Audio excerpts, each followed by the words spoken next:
Hauser with the Couple Creek Apple Nursery. Today we're going to be top working an apple tree. That's where we take a variety and we cut the top off and we change it to a completely different variety, leaving the same roots in the trunk but making a new tree from about here on up. We'll be using a cleft graft to do this because the tree is smaller. If the tree was about this big or so, we'd use a different graft called a bark graft, which we'll show you later. Top working is a way to quickly change the variety of a tree to a more desired variety. Growers recently have been changing their Red Delicious apple orchards to more marketable varieties like Fuji or Granny Smith. Because you're using the tree's large existing root structure, the scion grows quickly and comes into bearing again much sooner than if you had planted a completely new tree. I've cut most of the tree off already, and now I'm looking for a spot above the ground that has a nice smooth stretch of bark. And I'm going to cut the tree off right above that.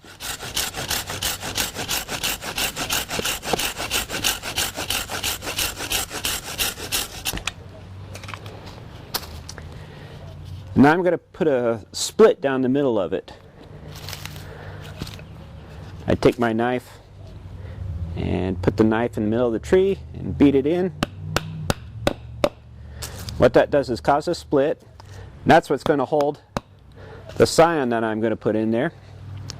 And see how it closes up. To hold it open, I'll pound the knife in. And this is where we're going to be putting the grafts in. And now I've taken a scion of the variety I want the tree to be. This is called Shell of Alabama. And I've cut the end of it to be a long, smooth taper. It's wider on the bark side than on the wood side. And we're going to fit it right in that cleft that we made, just like on a cleft graft that we're doing on a bench graft. Lining up the cambium layers on the outside so that they line up. And you'll fit it in tight. Very tight. And when you remove the knife, it should close up very tightly on it. See how tight that is? Now we'll do the same thing on the other side.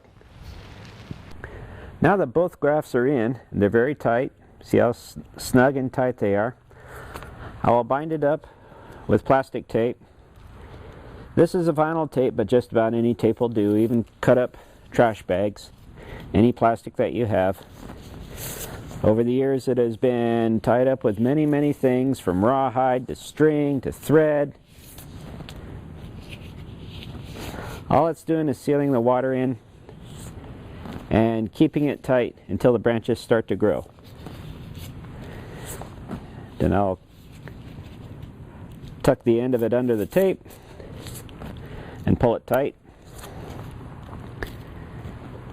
Then the scions themselves get wrapped with parafilm tape. This is a wax tape that seals in the moisture.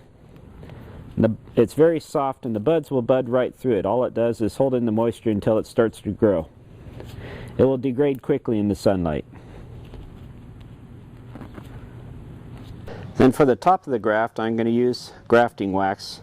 This is just a sticky wax that seals it against moisture loss. And again, many things have been used over the years for this. I've seen tar, pitch, asphalt, even grease sometimes. Whatever will be sticky, glue will work.